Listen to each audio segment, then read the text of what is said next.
जो प्लेयर्स इन्होंने सिलेक्ट किए हैं वो भी बैठ के यही सोच रहे होंगे, हाय मेरी सिलेक्शन हो गई, मेरा नाम आ गया, मैं सिलेक्ट हो गया हूं। हाँ भाई, आप सिलेक्ट हो गए हैं। ये पूरी की पूरी वही टीम है जो बांग्लादेश के हाथों फेल हुई थी।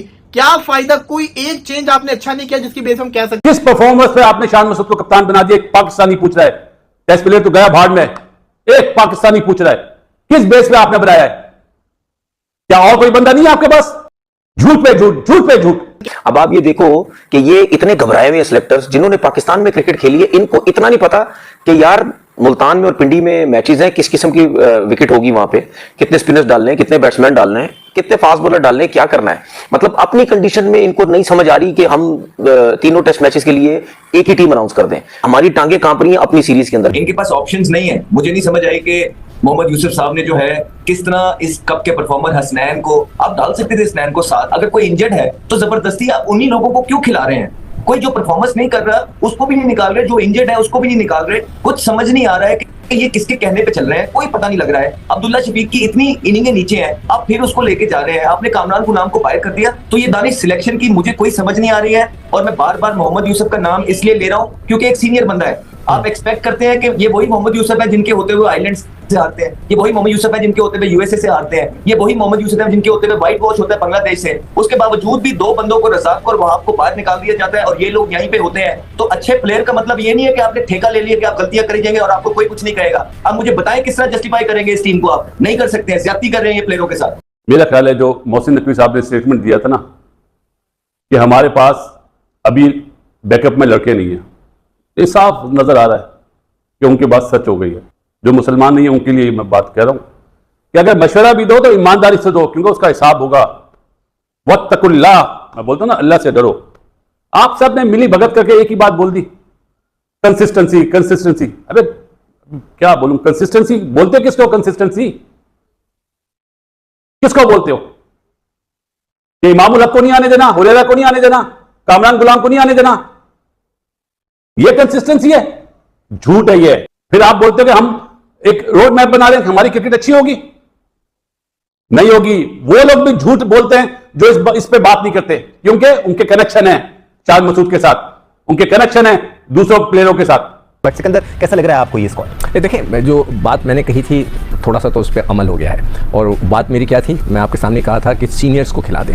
ये एक टफ सीरीज़ है, इसमें सारे सीनियर को खिलाना चाहिए। मगर क्या पाकिस्तान क्रिकेट बोर्ड को, मैं नकवी साहब को बोलूँगा, सर आपके जो एडवाइज़र हैं, मुझे लगता है कि वो मतलब है कि अल्लाह ही खैर करे, क्या उन्हें नहीं पता था इस बात का कि नुमान को खिलाते?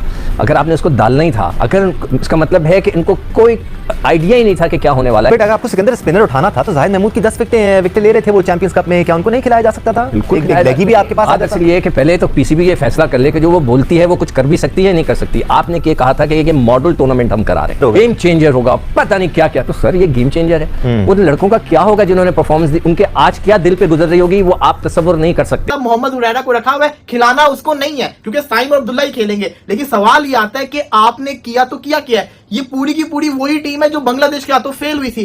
क्या फायदा, कोई एक चेंज आपने अच्छा नहीं किया जिसकी बेस हम कह सकें। मोहम्मद हुसनैन जिसने चैंपियंस कप में शानदार परफॉर्मेंस करके दिखाई, अगर आप चांस ही नहीं देंगे तो वो बॉलर कैसे बनेगा? उसको आप टेस्ट के अंदर लेकर आते, एटलीस्ट उसके बाद पेस तो थी ना। इनमें से किसी भी बॉलर के पास शाहीन शाह अफरीदी के बाद ना पेस है ना स्विंग है। Mohammad Hussain player in form था, अगर आप उसको लेके जाते, यूटिलाइज ही करना था ना। नहीद राना बांग्लादेश का कितना इंप्रेसिव रहा था। पेस मैटर करती होती है, या तो आपने स्पिन कंडीशन रखनी तब पता चले, लेकिन हमने स्पिन कंडीशन भी नहीं रखनी। मुझे इस स्क्वाड की समझ नहीं आई क्योंकि कामरान गुलाम डिजर्विंग था, उसको नहीं रखा। इमामुल हक को एटलीस्ट रखना चाहिए था क्योंकि वो पाकिस्तान के अंदर उसके स्ट्रेस बड़े अच्छे हैं। 37.33 की एवरेज है इमामुल हक की। चलो वो नहीं पसंद, छुट्टी कर दो। हुरैरा को रखा तो खिलाओ। अब्दुल्ला शफीक की 14 इनिंग्स में कितने रन हैं? कितने रन हैं? कामरान गुलाम के 60 की एवरेज है डोमेस्टिक में। साहिब अयूब के अभी 3 टेस्ट मैच है, 28 रन की एवरेज है। कि कंसिस्टेंट इन लोगों के लिए बोला जाता है कि इन्हें कंसिस्टेंट चांस दे रहे हैं, जगह अपनी बचा रहे हैं। अगर आपने शान मसूद को कप्तान बनाना था तो साथ अनाउंस करते बाबर आजम को भी कि बनाओ उसको भी कप्तान।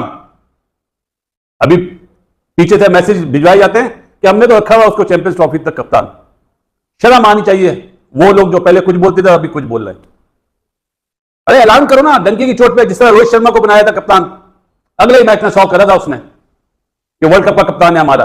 दम हो तो ये करो। मोहसिन नकवी साहब को सिर्फ झूठ पे झूठ बोला जा रहा है। और वाह जी वाह, मोहसिन नकवी साहब आपको सलाम है। और पूछे इन लोगों से आप, और मशवरे लें। क्या मुल्क का हेड ये करता है कि मशवरों पे चलता है? वो इन्होंने अपना ग्रुप बनाया हुआ है। जब भी तो इस ग्रुप में इफ्तिखार नहीं आया मीटिंग में, ना नसीम शाह आया और ना ही वो आया अपना इमाम। उन्हें पता है वो सच बोलते हैं। आपको आइडिया नहीं होगा उस लड़के का, हम गुजर चुके हैं इस दौर से कि जो पूरे साल मेहनत करने के बाद आखिरी लम्हों में परफॉर्मेंस के बाद उसको ड्रॉप कर दिया। Especially someone like कामरान ना खिलाएं। हाँ। अब ना खिलाएं कामरान को। मैं कहता हूं अब ना खिलाएं यार, उसको साथ तो रख लेते यार। मतलब ये तो जुल्म कर दिया। अच्छा, मैं मैंने कहा साथ रखने से बेहतर है कि चैंपियंस कप में अपनी टीम के लिए परफॉर्म कर ले। शायद इसलिए छोड़ दिया कि चलो उसको वहां खेले, रोल प्ले कर ले। मगर दूसरों को भी तो खेलना चाहिए। बिल्कुल भाई, जो टेंस मैच होते हैं, जो डू एंड डाई मैच होते हैं, उसी से तो टेम्परामेंट बनता है। आप उसमें रेस्ट दे रहे हैं। ठीक है। अब एक नाम जो मैं मिस आउट कर गया था वो आमिर जमाल है, जिनको अब टीम में शामिल किया गया है। अगेन आमिर जमाल को भी हमने चैंपियंस कप के तमाम मैचेस में नहीं देखा है। दूसरी जानिब जहांदाद खान है जिन्होंने 10 विकेट लिए हैं और रन्स भी स्कोर किए हैं। सो जो बेहतर परफॉर्म करते हुए नजर आए चैंपियंस कप में, वो इस टेस्ट स्क्वाड का हिस्सा नहीं है। आप ये जरूर कह सकते हैं कि ये 50 ओवर की क्रिकेट है, हमने तो टेस्ट स्क्वाड सेलेक्ट किया है। ये जितने भी प्लेयर टेस्ट टीम में अनाउंस किए गए हैं, इनको ये जो फ्रॉडिया टूर्नामेंट हो रहा है व्हाइट बॉल से, अगर ये 2 दिन का या 3 दिन का जो भी अगर प्रैक्टिस मैच खेलते हैं तो वैसे इनका बेड़ा गर्क हुआ है और बेड़ा गर्क हो जाएगा। और अगर ये सिर्फ प्रैक्टिस करते हैं नेक्स्ट सेशन के अंदर, बॉलर अगर बॉलिंग करते हैं, बैट्समैन अगर बैटिंग कर रहे होते हैं, तो मुझे ये बता दें कि जब ये टेस्ट मैच खेलेंगे जाके ये क्या करेंगे वहां पे, क्योंकि इनको तो व्हाइट बॉल की प्रैक्टिस हुई हुई है।